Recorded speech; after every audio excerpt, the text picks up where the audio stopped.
Hello, hello, hello, hello, hello. Welcome back to my YouTube channel. I know it's been a bit since we last talked, but I just wanted to hop on here and kind of go over the trade I took this morning, kind of show you what I look for in price action, and basically, yeah, let's just talk about this trade, talk about the charts, talk about all that good stuff, you know.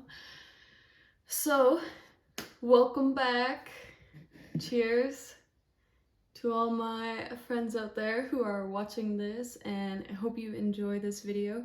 Please let me know what you think in the comments, and yeah, let's just get right into it. Okay. So, we do top-down analysis, right? So, of course, we start at the weekly chart. Now, if you pay attention to ICT, you will know that he's been talking about this weekly volume imbalance for, I don't know, a couple weeks now. Anyways, we finally traded into it last week, and then actually this morning we closed in the gap, which is pretty awesome to see. Right here, I just have the levels drawn out, so the 25%, 50%, 75%, and of course the complete fill of 100%. So weekly draw on liquidity is the weekly volume imbalance. Let's go down to the daily. All right, so we closed Friday here, and then we left this daily fair value gap, which we actually traded into yesterday's trading before we went higher, actually not taking out the previous day's high, but not completely filling in the weekly volume imbalance. So seeing that, I was like, okay, we're probably going to want to trade higher, fill in the weekly volume imbalance, and then maybe potentially go lower or just continue higher, because we are actually approaching our like the highest ES has ever been. So that's pretty exciting. But yeah, so we could go and continue higher, or we could possibly see a retracement move tomorrow or throughout next week. Okay, so daily chart, we know that we traded into the daily fair value gap on Monday, and then we moved higher. We kind of wanted to see higher pricing because of that right there, and fill in the weekly volume imbalance. Okay, 1 hour. So we did have news today, but what I like to do is kind of just now that if you guys have watched ICT's One Trade Setup for Life, he talks about areas of liquidity. I highly recommend watching that video, because it showed me where areas of liquidity are that I didn't even realize that we could be targeting, and we can use these areas of liquidity for potential draws throughout the next day. So right here, when I have this lunch raid, we actually have our lows happen at 12 p.m. So the lunch rate is from 12 to 1:30, according to the One Trade Setup for Life. So I just marked that out, but as you can see, we actually have relative equal lows form. And yeah, so when we see this drop down into here, we know that we have taken out sell side liquidity, and now we are running for buy side liquidity. And we are still in a buy program because of the daily chart, and the weekly chart is telling us that we still want to draw higher for higher pricing.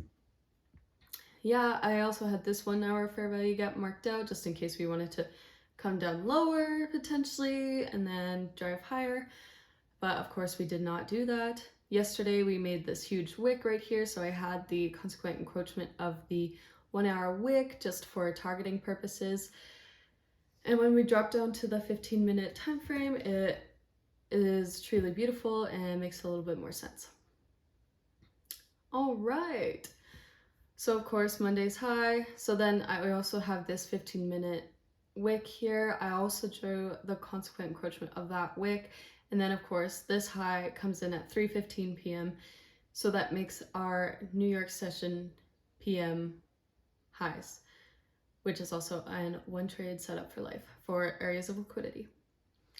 Okay, perfect. So we traded down. We had this opening range gap right here, which obviously is not very large, considering last week we had very large opening range gaps that never got filled in. But of course, the London session was kind of, chopping around. And then we drop down, take out the lunch liquidities areas and the equal lows right here, drop down, trade higher. We actually made this displacement run. I'll zoom in a bit. We made this displacement run, but the cool thing here is this happened at 9:30, right? We came up, but then we came back down, and if you look closely, you will see the perfect redelivery of the order block, which is gorgeous. I mean, that's just beautiful price delivery right there. Look at that. We come up, break market structure right here while taking out the more buy side liquidity, but we're going to use it as a break of market structure just because we're in a buy program. Come back down, have this displacement run, comes back down to this 15-minute order block right here, taps the top of it, and then keeps continuing higher. I'll delete this right now so you guys can see better. So right here we have a 15-minute fair value gap, which I actually used in my analysis to get into the trade. Yes, I do take trades on the 15-minute time frame. Sometimes the trade setup's there and it just works better. Sometimes there's no fair value gap where I'm looking on the 5-minute, 1-minute, 4-minute, 3-minute, 2-minute. So what do? I look at the 15-minute. Okay, there's a 15-minute fair value gap. Okay, does it still correspond with my parameters of a 5-point run stop loss? Yes. Okay, so that's just a little ramble. So yes, I do take trades on the 15-minute time frame sometimes.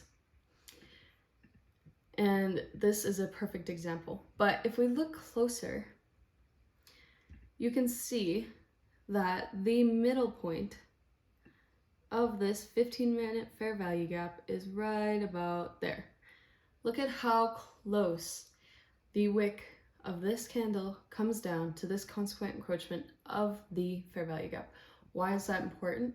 Well, that gives us indication that we want to move higher still because we're not fully closing in the fair value gap. We have speed, we have a short retracement, very, very short retracement down. Doesn't even come, well, it comes to about the consequent encroachment of the fair value gap, 15-minute fair value gap before trading higher. So now that we have our analysis on the higher time frames, we have this 15-minute fair value gap, which I did use to target, but we can go down into a 5-minute time frame. Okay, so now that we're down on a 5-minute time frame, we can see that there is a 5-minute fair value gap within the 15-minute fair value gap, which in my opinion is beautiful.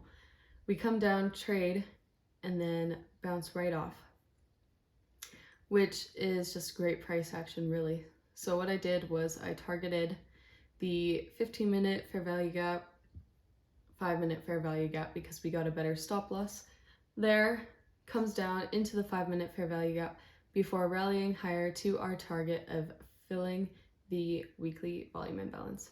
Yeah, it took some time to get up there. Yeah, I mean, it didn't run right away, but it still only took, what? Let's see. It only took about 1 hour and 15 minutes to hit our final TP. Now again, if you have been with me for a while now, you know that I like to take profit at 5 points. So, I mean, 5 points, we hit that really quick. 5 points is right there. So we hit 5 points before even reaching for this New York PM session highs, which is great. But I did want to make sure we had at least a 10-point run on liquidity, which we do. We have a 14.25 point liquidity run potential. So that is perfect. Have this order block here, trades down, look at this 5-minute fair value gap filled in nicely, back up, a little bit of a consolidation here. But remember, on the higher time frame, we have our analysis. So this but if consolidation doesn't bother us any, comes down into our optimal trade entry of this 5-minute fair value gap, and then we take off. We trade higher, comes back down into this 5-minute fair value gap before going a bit higher, and then we do trade down to about the consequent encroachment of this order block right here. And the reason I'm pointing all of these out is because this is all giving us indication that we want to continue going higher. So look at how we came back down into this consequent or mean threshold of the order block, and then of course, boom, takes off. Beautiful, beautiful, beautiful run. Beautiful New York AM session. Again, my time frame is from 10 a.m.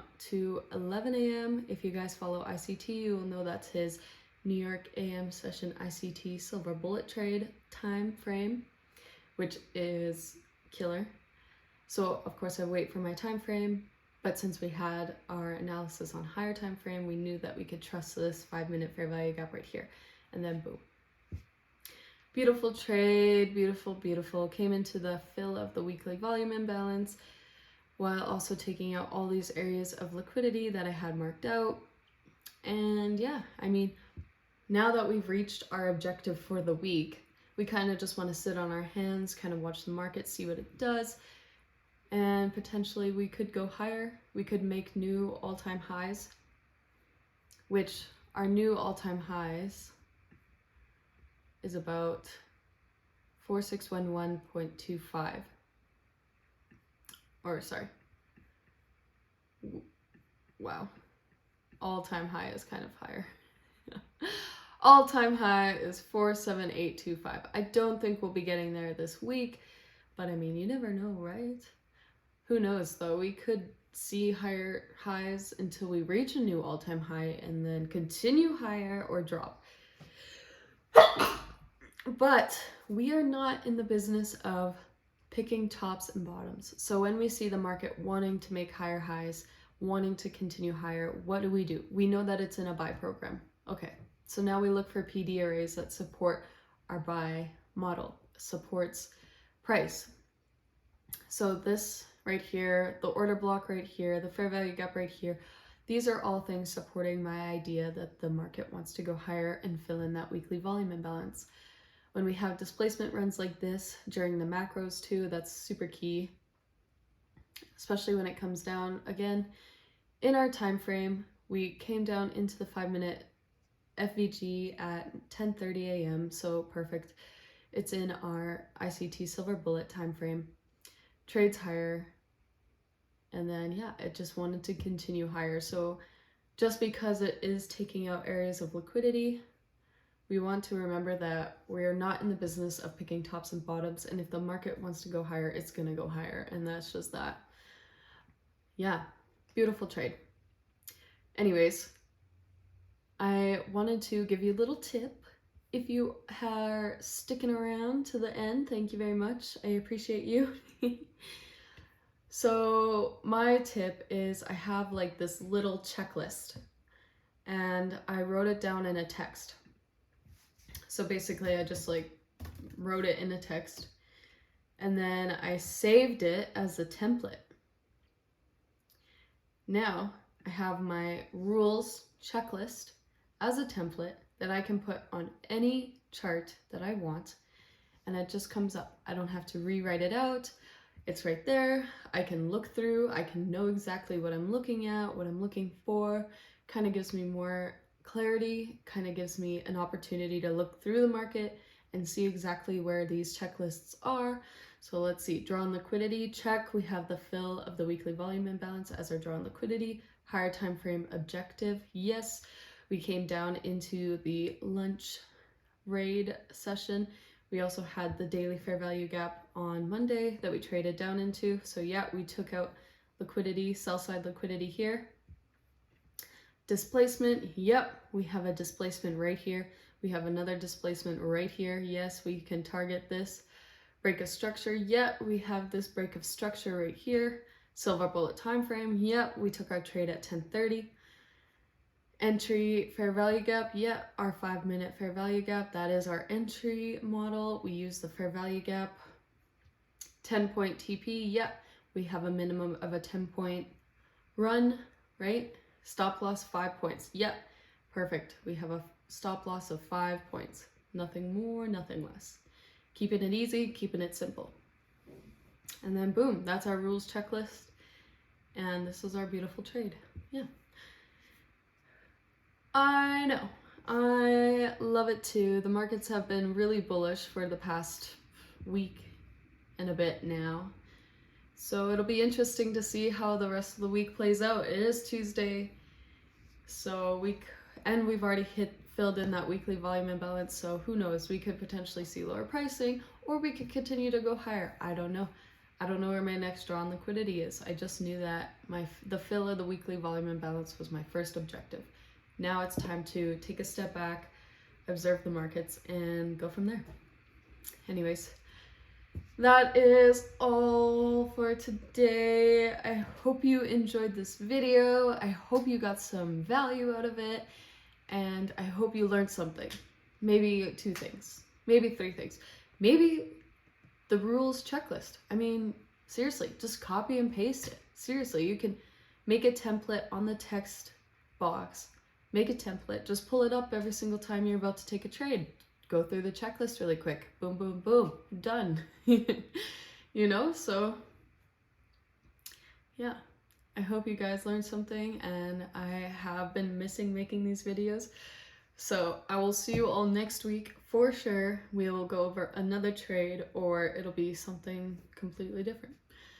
Probably go over another trade though. So anyways, thank you guys so much for watching.